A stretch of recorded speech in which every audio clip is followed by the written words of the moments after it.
आज इस वीडियो में हम लोग करने वाले इतिहास के VVI लघुत्तरीय प्रश्न जो आपके एग्जाम के लिए बहुत ही बेहतर प्रश्न है। तो आइए क्वेश्चन नंबर 6 में देखते हैं हम लोग। इंग्लैंड की औद्योगिक क्रांति के कोई दो कारण बताइए। प्रश्न में दिया है कि इंग्लैंड की औद्योगिक क्रांति के कोई दो कारण बताइए। तो हम उत्तर में लिखेंगे कि इंग्लैंड की औद्योगिक क्रांति के दो प्रमुख कारण। इंग्लैंड के औद्योगिक क्रांति के दो प्रमुख कारण। अब पॉइंट 1 बना के हम लिखेंगे कि इन नई नई मशीनों ने उद्योगों को बढ़ावा दिया। यानी इंग्लैंड में औद्योगिक क्रांति के दो कारण में एक पहला कारण था कि वहाँ नई नई मशीनें स्थापित होने लगी और उद्योग धंधों में वृद्धि होने लगी। तो पहला पॉइंट में हम लिख देंगे कि नई नई मशीनों ने उद्योगों को क्या किया, बढ़ाने का काम किया। फिर दूसरा पॉइंट में हम देखते हैं कि ब्रिटेन में लोहा और कोयला की खानें थी।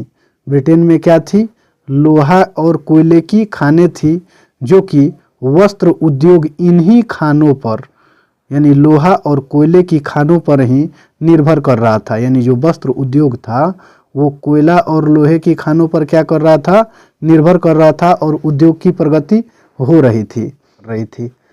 फिर आगे वाला प्रश्न देखते हैं, क्वेश्चन नंबर 7। क्वेश्चन नंबर 7 में देखते हैं कि हुआ हाओ आंदोलन की विवेचना संक्षेप में करें। एक आंदोलन था जो वियतनाम में चलाई जा रही थी, तो उससे प्रश्न है कि हुआ हाओ आंदोलन की विवेचना संक्षेप में करें। ये भी आपके एग्जाम के लिए बहुत ही बेहतर प्रश्न है। तो इसका उत्तर देखते हैं हम कि जेनेवा समझौता के बाद। कब? जेनेवा समझौता के बाद दक्षिणी वियतनाम में गृह युद्ध की स्थिति बनने लगी। यानी जैसे ही जेनेवा समझौता हुआ उसके बाद दक्षिणी वियतनाम में गृह युद्ध की समस्या उत्पन्न होने लगी। यह आंदोलन एक धार्मिक वर्ग हुआ हाओ के द्वारा चलाया जा रहा था। जो यह आंदोलन था वहाँ के ही एक धार्मिक वर्ग था जिसका नाम था हुआ और उन्हीं के द्वारा यह आंदोलन चलाया जा रहा था। इस आंदोलन के काफ़ी आंदोलन था वहाँ के एक धार्मिक वर्ग के द्वारा चलाया जा रहा था, और जब यह आंदोलन काफ़ी आक्रामक हो गया तो वहाँ के नियो दिन नेदियम ने इस आंदोलन को बड़ी क्रूरता से दबा दिया। यानी हम देखते हैं फिर इस प्रश्न में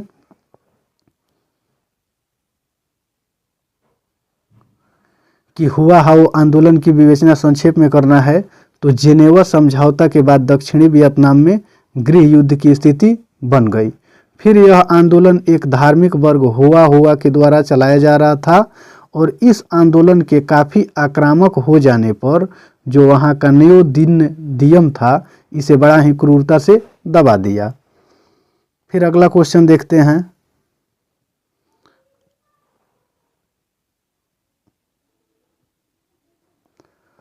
आठ नंबर प्रश्न में दिया है कि लॉर्ड लिंटन ने राष्ट्रीय आंदोलन को गतिमान बनाया कैसे। 8वां क्वेश्चन में हम लोग पढ़ेंगे कि लॉर्ड लिंटन ने राष्ट्रीय आंदोलन को गतिमान बनाया कैसे। तो इसका उत्तर देखते हैं कि 1877 में भारत में भयंकर अकाल पड़ा था। यानी सन 1877 का समय जो था उस समय भारत में बहुत ही भयंकर अकाल पड़ा हुआ था। लेकिन अकाल से लोगों को बचाने के बजाय लिंटन ने खर्चीले दरबार का आयोजन किया। दरबार से सर-ए-हिंद की उपाधि भी दी गई। यानी जो लिंटन ने खर्चीले दरबार का आयोजन तो किया ही, और उसके साथ ही विक्टोरिया को केसर-ए-हिंद की उपाधि भी दी गई, और इसी से भारतीय जनता आहत हुई और राष्ट्रीय आंदोलन को